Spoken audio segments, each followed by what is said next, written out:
25 years now. Actually, maybe 26 or 27, but it's somewhere around there. I bought it when I was actually on my first job. I had a 71 Monte Carlo, and that pretty much went on me.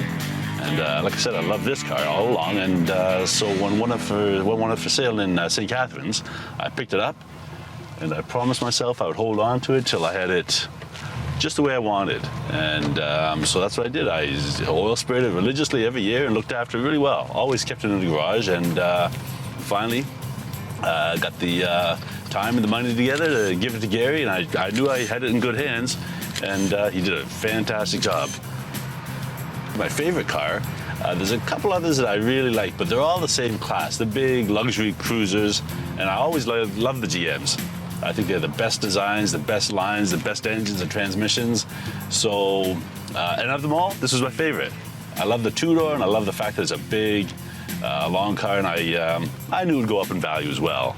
You know, so there was, I didn't spend a lot of money on insurance and that kind of a thing on the car over the years. So whatever I put into it, I'll probably get back. Rear vents are just a one-year option only. They made them in 1971, this year of the car. And they were functional. They exhausted the heat or the cold air from the car, so it was part of the ventilation system. But apparently it didn't work too well, because in '72 they discontinued it. But I'm fine with that because it adds to the rarity of the car. So this trunk lid you can only get on a 71. The other feature that was really interesting was the Max Track that I mentioned, and that's pretty forward thinking for 1971 to have a microprocessor comparing the speed of the rotor against the speed of the output of the transmission. Again, the electronic lug that they put on was pretty bad for emissions. It was a one-year option as well, and it's a pretty rare option. So you won't see a lot of cars with it, even these Rivieras with that option. The only thing this car doesn't have is the GS option, which gives you a different cam, slightly differently tuned carburetor, and a few other go-fast goodies that would be nice to have, but I never ran across a GS in good working order that was at a reasonable price. So I'm happy enough with this car.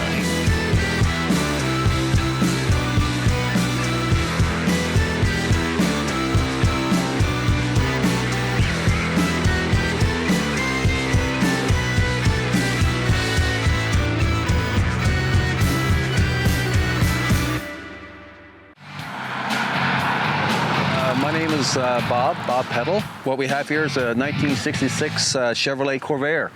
I've had it for about 9 years now, 4 years on the road, and with the help of these guys here, we put this thing together. This car was a lot of metal work in it. I think there was over 15 patches just in the front trunk, because obviously it's rear engine. Just in the front alone, complete floor pan we made up. Struts and braces underneath there.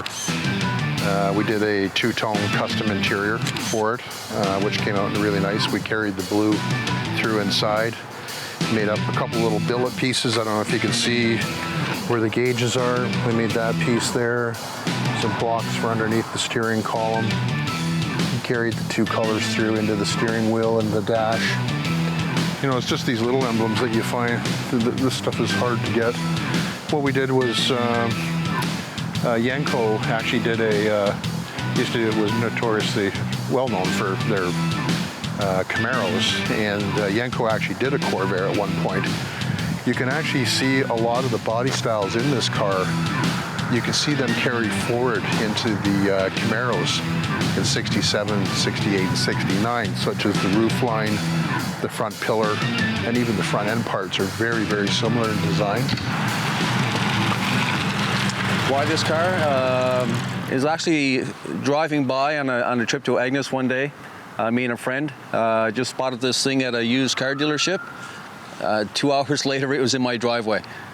And the next few weeks, I had to convince my wife to let me keep it. So this is an air-cooled flat six engine. It's 164 cubic inch and rated at 110 horsepower. Not a very quick car, but don't need to drive too fast with this one. Simply, you don't see him on the road, and it's a unique car, and just a beautiful car to drive.